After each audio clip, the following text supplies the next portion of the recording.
भारत का चंद्रयान 3 एक के बाद एक नए खुलासे करके पूरी दुनिया को हैरानी में डाल रहा है। और अब तो चंद्रयान 3 ने चांद की कुछ नई तस्वीरें भेजकर इतिहास रच दिया है। आखिर चंद्रयान 3 के कैमरा में ऐसा क्या कैद हुआ जो हर किसी को अचंभित कर रहा है। दोस्तों, भारत का चंद्रयान 3 अब चांद के बेहद करीब पहुंच चुका है और बहुत जल्द वो चांद पर अपने कदम रखकर वो काम करेगा जो नासा और चीन भी नहीं कर पाए। और ये तो अभी शुरुआत है। ऐसे कई काम है जिन्हें चंद्रयान 3 बहुत जल्द अंजाम देकर इसरो को नंबर 1 बना देगा। आइए दोस्तों, आज के इस वीडियो में आपको वो सब कुछ बताते हैं जो हमारे चंद्रयान 3 ने अपनी आंखों से चांद पर देखा है, और इसरो को जो रहस्यमयी तस्वीरें भेजी उनका भी पर्दाफाश करेंगे कि आखिर उन तस्वीरों में क्या छिपा है। दोस्तों, हमारे चंद्रयान 3 के नए के अपडेट के लिए हमारे चैनल को सब्सक्राइब जरूर करें।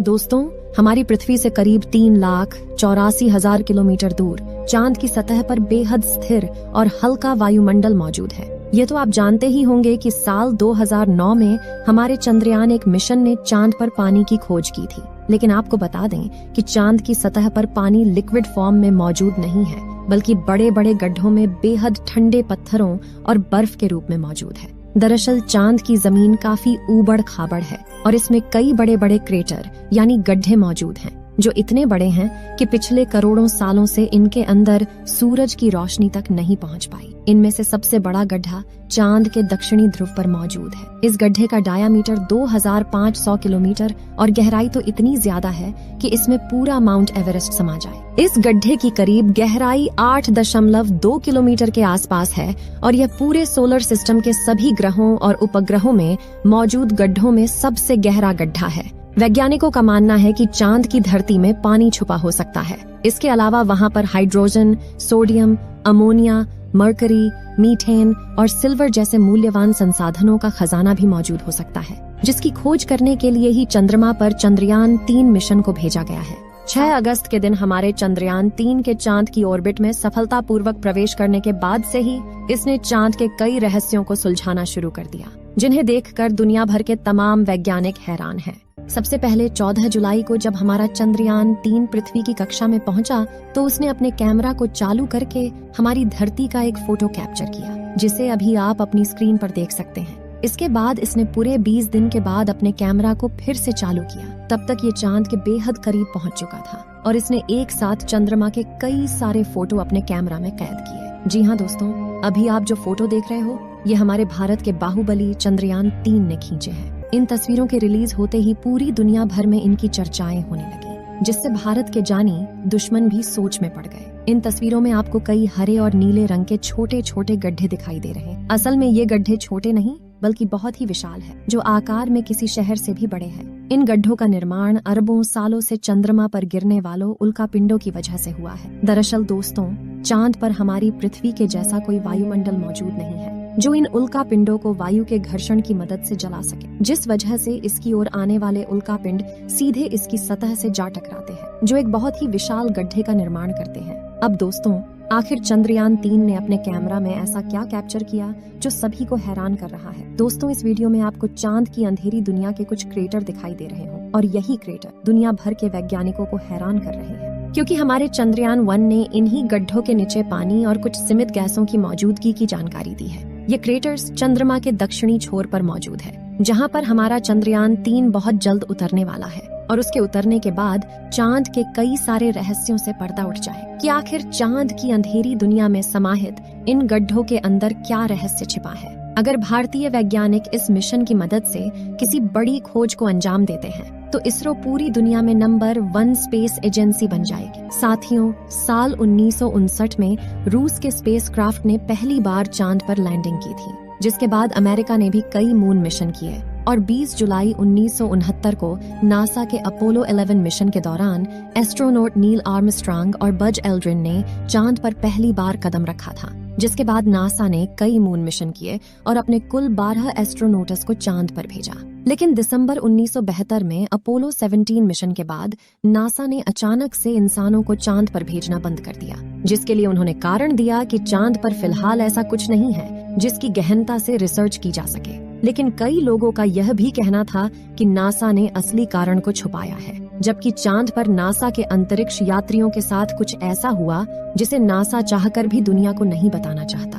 नासा के द्वारा भेजे गए इन 12 में से कई अंतरिक्ष यात्रियों ने चांद पर कुछ अजीब घटनाएं महसूस की, तो कुछ ने चांद पर बनी अजीब ब्रिज और एंटीना जैसी संरचना को भी देखने का दावा किया था। वहीं चांद की खोज में वैज्ञानिकों को एक सैटेलाइट जैसी संरचना भी दिखी थी और वैज्ञानिकों के मुताबिक इसका चांद पर बनना कोई इत्तेफाक नहीं है। हालांकि नासा ने कभी इस बात पर ऑफिशियल बयान नहीं दिया था, लेकिन नासा के रिटायर्ड वैज्ञानिकों ने कई बार यह कबूला कि चांद पर एलियन का बसेरा हो सकता है। यहाँ तक कि चांद पर पहला कदम रखने वाले एस्ट्रोनॉट नील आर्मस्ट्रांग ने भी एक इंटरव्यू में कहा था कि चांद पर उस वक्त हम लोग अकेले नहीं थे, बल्कि कोई और भी मौजूद था जो हमें देख रहे थे। लेकिन आखिर कौन चांद की उस अंधेरी दुनिया में अपनी जिंदगी गुजार रहा है, इस बात की खबर आज तक किसी को नहीं है। फिलहाल यहाँ सबसे ज्यादा गौर करने वाली बात यह है कि ये सभी मिशन चांद के उत्तरी ध्रुव पर किए गए थे, जहाँ पर लैंडिंग करना चांद के दक्षिणी ध्रुव के मुकाबले काफी ज्यादा आसान माना जाता है। लेकिन साल 2019 में भारत के चंद्रयान 2 ने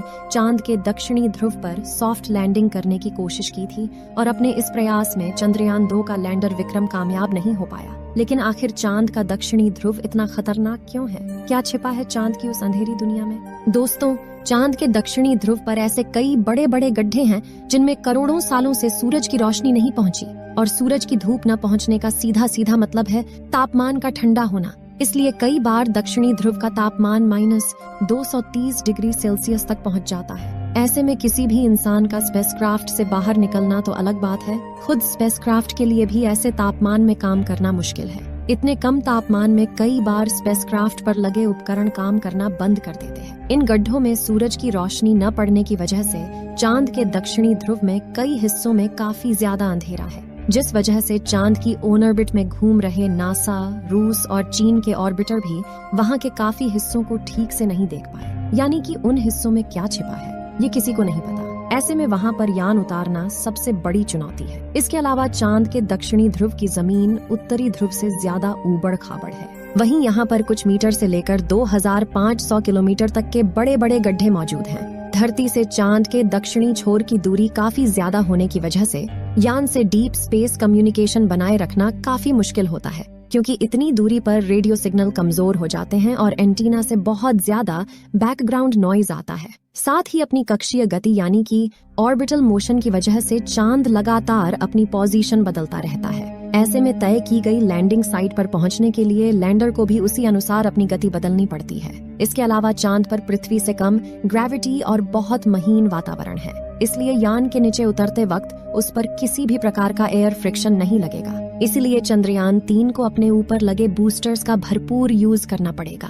ऐसे में अगर छोटी सी गड़बड़ भी होती है तो यह एक बड़े खतरे का रूप ले सकती है। साथ ही चांद के दक्षिणी ध्रुव में काफी बड़ी बड़ी चट्टानें किसी भी लैंडर को लैंडिंग करने में काफी चैलेंज देती हैं, और इसी वजह से चांद का दक्षिणी छोर बहुत भयानक है। इसलिए आज तक उस अंधेरी दुनिया में कोई भी देश अपना विमान भेजने में कामयाब नहीं हो पाया। पिछली बार चंद्रमा की सतह से मात्र 2 किलोमीटर पर चंद्रयान 2 के लैंडर से इसरो का संपर्क टूट गया था, और इन्हीं में से किसी एक कारण की वजह से वह चांद की सतह पर क्रैश लैंडिंग करके तबाह हो गया था। लेकिन क्या कुछ ऐसा कारण भी हो सकता है जो हमें दिखाई ना दे रहा हो? क्या चांद पर कोई है जो नहीं चाहता कि इंसान इस अंधेरी दुनिया में अपने यान भेजे?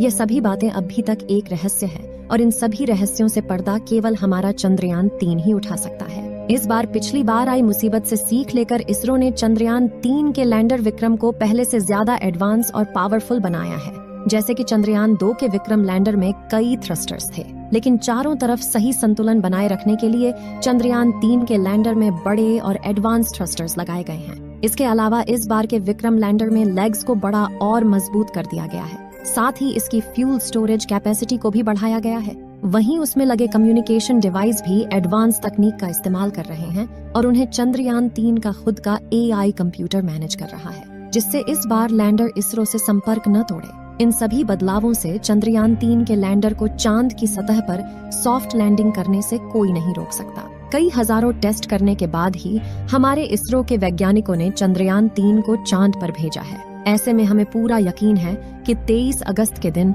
विक्रम लैंडर चांद की सतह पर लैंड करके चांद को फतेह कर लेगा, और भारत दुनिया का पहला देश होगा जो उस अंधेरी दुनिया के रहस्यों से पर्दा उठाएगा। चंद्रयान 3 के सफल होने की दुआएं आप कमेंट बॉक्स में जरूर करें, और इस वीडियो को परिवार, दोस्तों के साथ के जरूर शेयर करें और चंद्रयान 3 की ताज़ा जानकारी के लिए हमारे चैनल को सब्सक्राइब जरूर करें और बेल आइकन को ऑल पर सिलेक्ट करना बिल्कुल न भूलें। जय हिंद, जय इसरो।